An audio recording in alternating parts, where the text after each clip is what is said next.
Look at this, sitting room only. Incredible. Yes. So we've got to share a microphone. So you'll hear from me, and then if she's lucky, you'll hear from Annabelle as well. Or this one. I'm okay. I've got this one here for now. You've got your own. Yeah, I know. Who do you think you are? I forget myself most days, I'll be honest. To start with yourself, where it kind of majorly started, Wicket, Return of the Jedi. To me, still I might be the minority, my favourite Star Wars movie. A bit of love for Return of the Jedi.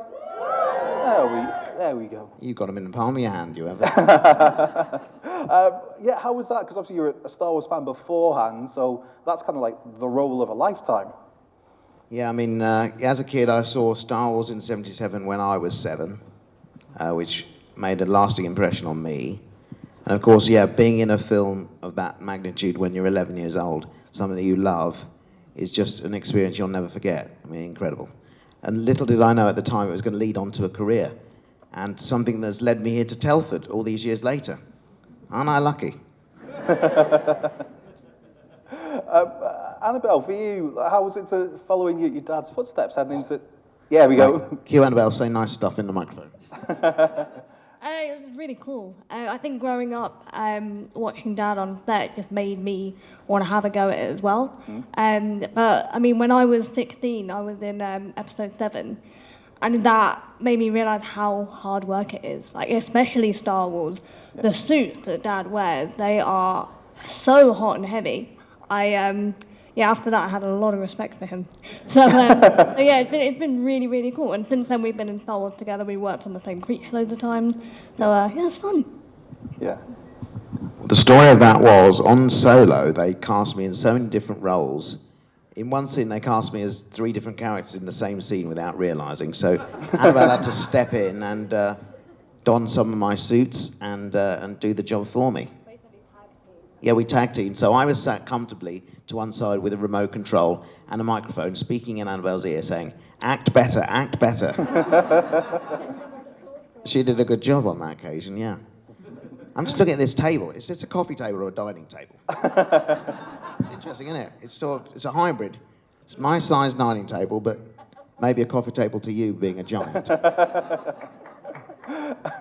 That must be a proud moment for you as a father, though, that your daughter's followed in, I guess, the family business it became. Well, I tried to dissuade her from it. Yeah. You know, I wasn't one of these pushy parents saying you've got to go into acting, because I'd already been there, done that, and realised how challenging a career it is. But Annabelle was determined. She got herself the audition for The Dumping Ground, and then I'll let her explain the history of it beyond that. Yeah, my granddad got that audition for me through an agency that they both run for little people, and I did that for 6 years, and then in between that, did a few of the Star Wars, and yeah, just been really lucky ever since, really. Enjoying every job that I do. I think the Star Wars and stuff is really fun, though. It's so different from everything else. Kind of more challenging, but then really rewarding, because you get to come to events like this, and there's so much cool stuff to do with that franchise, so, yeah. But Annabelle, what she hasn't mentioned, is also a very good actor as well. I've just seen her in a tour of a play called The Elephant Man, in which she was absolutely terrific as well. So everything she does her very best at. So currently in Hollyoaks. I did say best at and use Hollyoaks in the same sentence almost. No, we watch it every day. I do. So anyway, Annabelle's doing a great job, and she's doing me proud. So I'm very, very proud, Dad. Thank you. For you growing up, Annabelle, when did you kind of realise that not only is your dad quite famous, but then you realise it is the Star Wars, it's Willow, it's Labyrinth, it's the Leprechaun. Was there a moment where it's like, oh my God, he's quite the famous... I don't think you used the word leprechaun and proud in the same sentence either. Not Leprechaun in space, no? Not even that one, no. So, what did you make of me being an actor when you were younger? I don't know, really. Like, when I was younger, he was just Dad.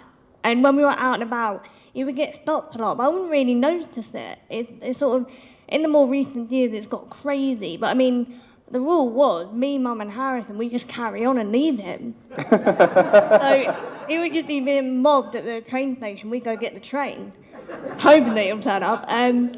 But yeah, so it didn't really click we watched, we went to the premieres, watched Harry Potter and stuff. It wasn't really until I got a lot older that I then kind of went, oh, whoa, yeah, that is you. And to be honest, when I watched Grip Hook, because I'd seen you in the makeup a lot at work, seeing that film, being older, I got it. I was like, oh, you're really good and you're really cool. And actually, it was filming Willow, the series, getting to work opposite Dad on the screen. I then realised, oh damn, like it made me want to be better, and it just felt really, really cool. And actually seeing that, then watching the original Willow, I was like, oh my god, you were 17? Like that's crazy. So, to be honest, it still hasn't really sunk in. He still is just Dad to me. But I mean, at these events, I'm like, oh yeah, a lot of people like you. Thank you, Annabelle. That's lovely. Thank you. I'll think of some more nice things to say about you in a minute. How was it to revisit Willow with your daughter then? Because felt like it was a long time coming. People have been clamouring for more Willow. I mean, it was weird for me revisiting the character. I mean, I just took my kind of older years now and like leaned into the character being older, instead of trying to play him as the young kind of 17-year-old version I'd played before. I just kind of went with the age thing like Mark Hamill did in Last Jedi, etc. But it was fun to revisit him and try and do a better job than I did the first time round. But yeah, having Annabelle with me on screen was great as well. We had a few nice scenes together, not enough in my opinion. But I think if we were to go further with the series, there's lots more stuff for Mims. She's a very interesting character to know more about, I think. And what are the chances of some more? Oh, I don't know. You never know with Disney what they're up to at the moment, do you? Saving money here, saving money there. I don't know. With you, Annabelle, is there a pressure having to follow in such a legendary footsteps of your father? Or when you take on to shows, because it's obviously an icon of the business. Yeah, I suppose. I think a lot of people, I think I started it because I'd grown up on that. And then, to be honest, the time I realised that I wanted to act was when I saw Dad on stage and on See How They Run with the Reduced Height Theatre Company, which the company Dad set up. The whole cast just was short actors. And it was seeing that and feeling like, well, that looks really fun. And I was 16 and I thought, actually, I want to give this a go. And then started. I mean, yeah, like, I don't know, there is a pressure, but I think I'm just so lucky for everything that I've done. If I get more work, that's great. If not, I'm so content and happy with how far I got with it. And I paint as well, so in my head I'm like, well, if it doesn't work out, I'll just paint, so that's fine. And she's very good at that as well. She certainly didn't get her artistic talent from me, though, because I can't draw to save my life. But she is a brilliant artist. She has a website. You need to promote yourself. Annabelle'sArt.co.uk. And she does watercolours, oil paintings, sketches, anything you like. Even does commissions, which make great Christmas gifts. Are you still doing that at the moment? So yeah, Annabelle is an amazing artist. Really great stuff. Yeah. If you've got any questions, we'll come to those in a second, so pop your hands up and somebody with a microphone will come round to you. As a horror fan, I can't get you here and not talk about the Leprechaun. That must have been fun. Those movies, no? Not at least the initial one? Usually people are a bit deranged who like Leprechaun. Hang on a minute. Well, Well, yeah, what do you want to talk about then? Leprechaun in Vegas. Leprechaun in Vegas? Yeah. Yeah, that was my favourite one. So I picked the right one to talk about. It's like funny, and the leprechaun in that environment is just perfect fodder for the character. And also, I mean, everybody think leprechauns are lucky. Well, this one isn't. But when we were shooting, we didn't have any permits to do it. You have to have permits to film on the Vegas Strip. But they just sort of made me up in the Mirage Hotel room, walked me down through the hotel, through the casino, and out, dressed as the leprechaun. So, and all these hardened gamblers, I think they probably gave up after that night. They were like, no, this has been too much. I must stop drinking. So out onto the Strip, right in the middle of the Vegas Strip. And they said, right, now Warwick, you're going to be trying to thumb a lift. And so they set the cameras up out of the way. And so there's this leprechaun thumbing a lift in the middle of the Strip, nearly causing crashes. And every time the police came by, they grabbed me, put me in the back of a van, and drove off. So I'm doing this thing, and I've worked with George Lucas, for goodness sake. What am I doing? But yeah, it It was guerrilla filmmaking at its best, but we turned out a fairly decent film, I think. Yeah. Will you like it? Yeah, but that's no judge, is it, really? No. Anybody else like Leprechaun 3? Yeah, there's... No, 2 people. Yeah. Well, nobody else dare admit it. Except you.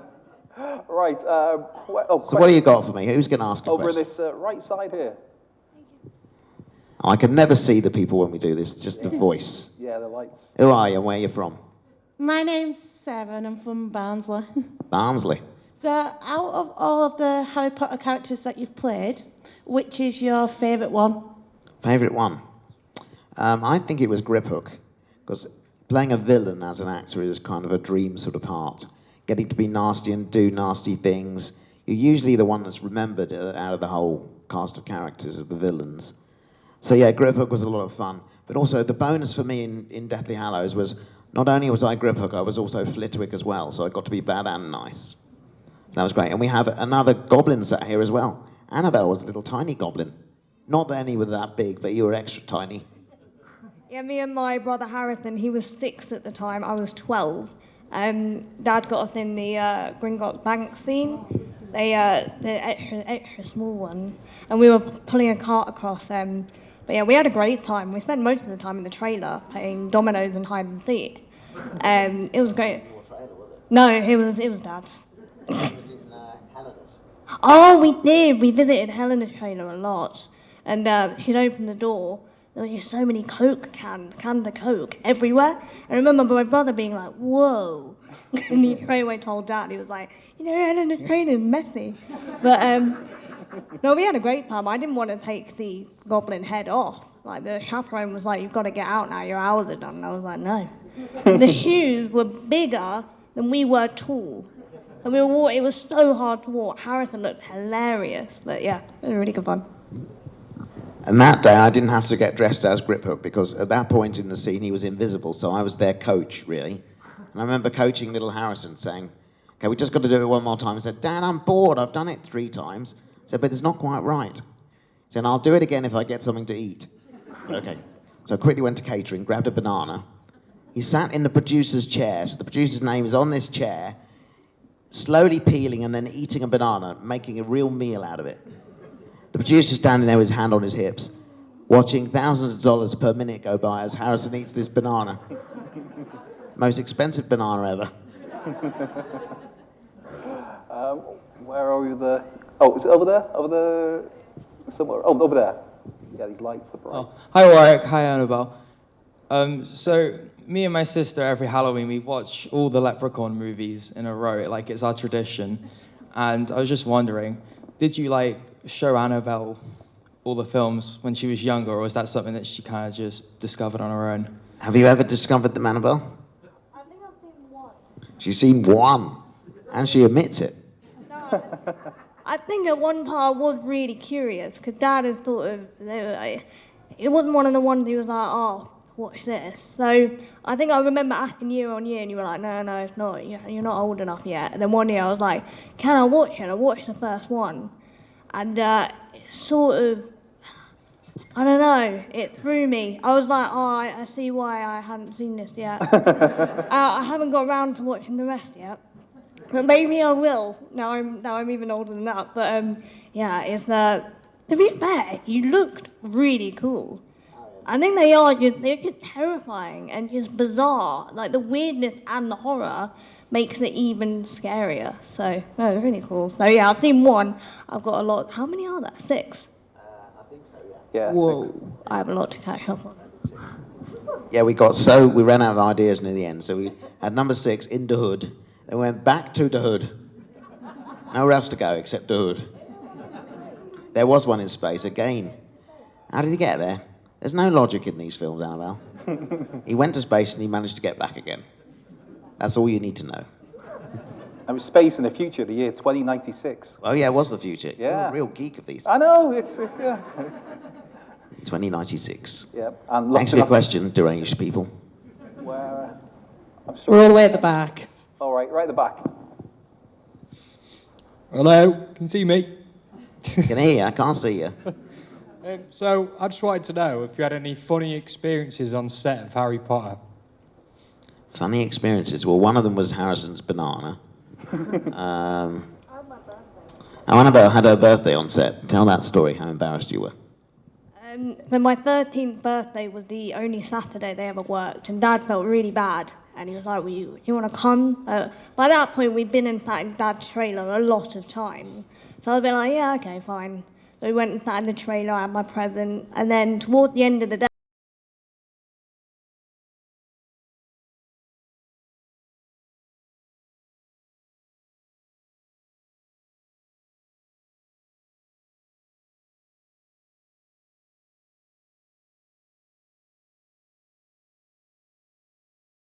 like, I don't want anyone to see me. And then all of a sudden he's like announces it's my birthday, and then there's a camera there and a Colin the Caterpillar cake, and everyone sang happy birthday to me. And now I look back and it's like the coolest thing, but like at 13, it was mortifying. And it's actually on one of the golden boards on the extras of the DVD, and I just looked terrified. But it was very, very cool, and it's like one of my best memories ever now. For me, the coolest thing was seeing Alan Rickman as Snape singing Happy Birthday. Just in the middle there. Warwick, you've been in so many films. Which is the one you're most proud of? Gosh, proud of. I suppose it's got to be either Star Wars Jedi or Willow. I think we'll have Willow, shall we? I mean, because, for me at 17, it was a real departure, having been in films only where I was covered in furry alien costumes prior to that. And then, so it was a big leap of faith for George Lucas, Ron Howard, and also myself to achieve what we achieved with the film. And yeah, it was one of the biggest adventures I'd ever had on screen, and I think will remain for my whole career that way. We went back for the series, but nothing really compares to making a film of that scale all over the world. So yeah, I'm probably most proud of that. Thank you. Someone down the front here. Oh. Hi. You've worked with so many amazing actors and actresses, and I just wondered if there was a screen partner that was your favourite to act with. It might be a hard question. I think it's got to be Val Kilmer or Annabelle. But Val, for the reason that he helped me get through the film with his humour and his encouragement and his good advice. Just always kept things light, was having fun.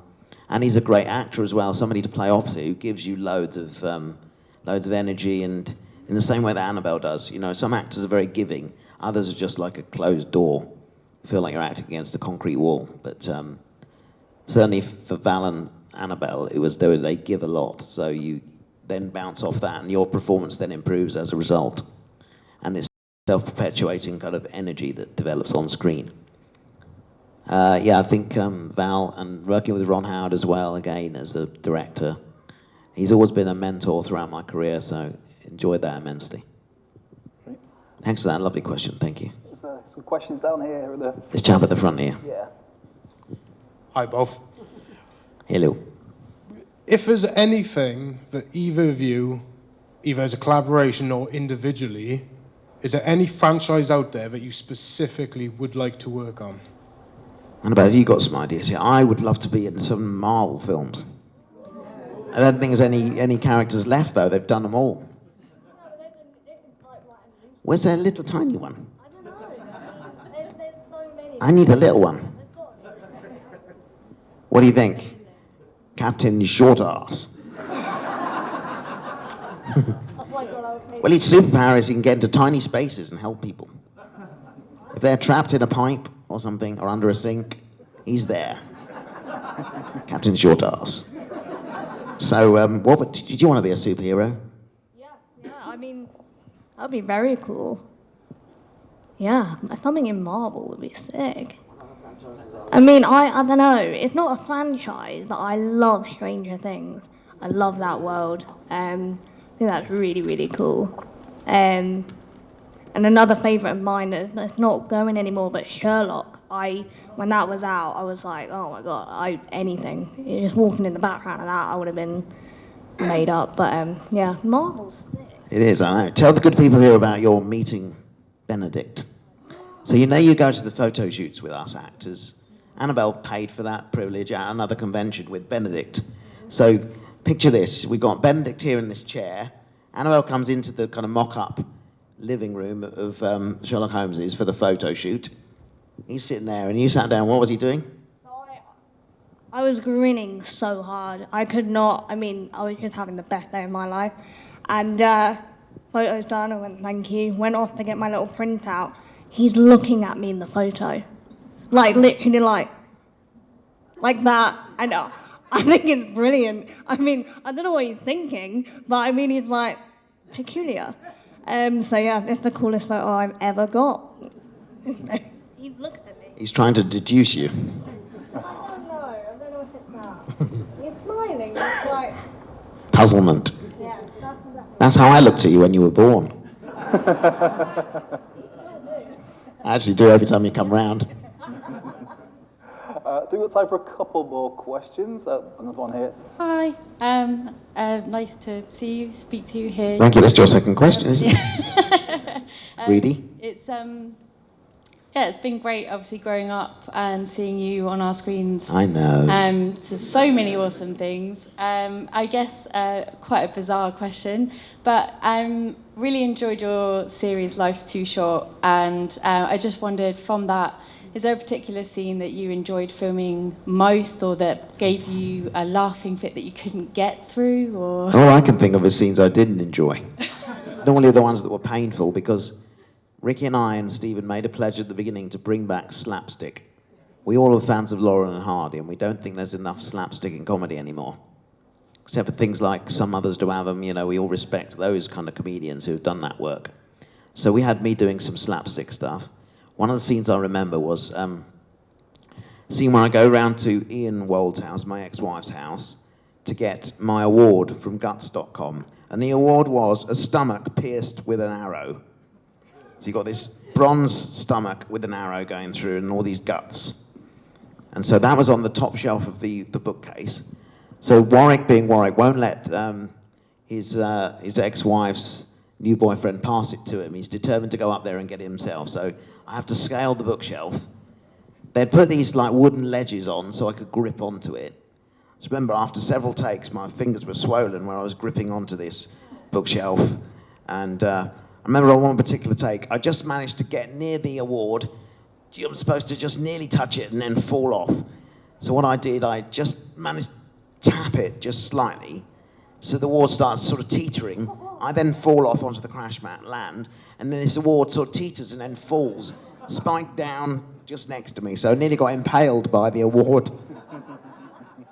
Yeah, there were a lot of, the assistant director and stunt coordinator kind of, a little anxious at that, nearly dove in and sort of saved me at that point, but didn't.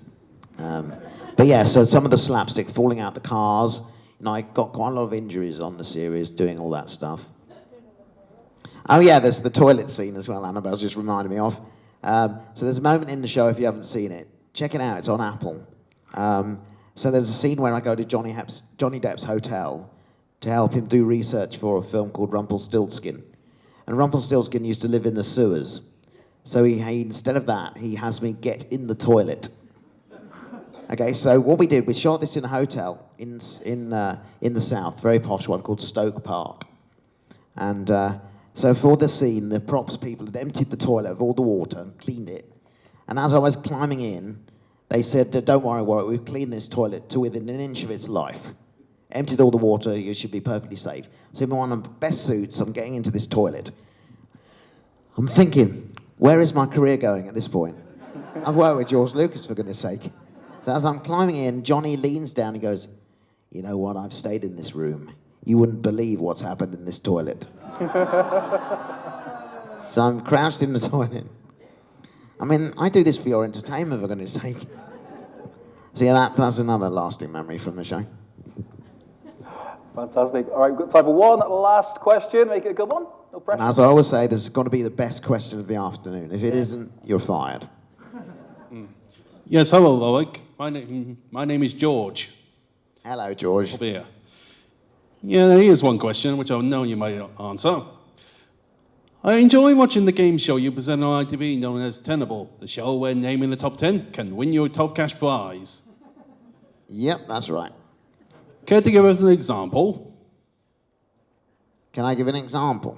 Yes. Of what? A top 10. What have we done? Monopolies, spaces, but then there's a criteria, and I can't remember that. Top 10 cheeses. Someone answered cheese string. That was funny. Also, the Mr. Men. Name that sort of the first. It was based on when they released the books. The first Mr. Men book, followed by the other 9. So that was a list. Tenable Live. But I can't even remember a list now. Imagine doing this live. And there's also some a nice kind of funny reel that we made where I was hosting the show, and also I was also playing all the contestants in the show as well. And we did the top 10 Star Wars characters. And I got very upset when Wicket wasn't in the list. I think it's somewhere on Twitter, isn't it, that? The funnier one is you ordering your lunch every day. Oh, yeah. So each day, we had to enjoy the food from the lovely Pinewood Studios canteen. It's horrendous. So during the show, we'd have a recording break. They'd bring me the menu, and I would select what I wanted for that particular lunchtime. Little did I know, while I was reading this menu and talking to the runner who was going to go get the lunch, they'd keep recording. And at the end of the series, they put all these bits together to produce a reel of me just choosing lunch. I mean, the number of times I chose jacket potato and beans, no wonder I was ever out the toilet. So yeah, that does exist out there somewhere. And that might be on Twitter as well somewhere. So Warwick chooses lunch on Tenable is quite a fun little thing to watch. Brilliant. And what a fantastic way to wrap things up. Thanks for everybody for coming out, but also, more importantly, thank Warwick Davis and Annabelle Davis. Mic drop.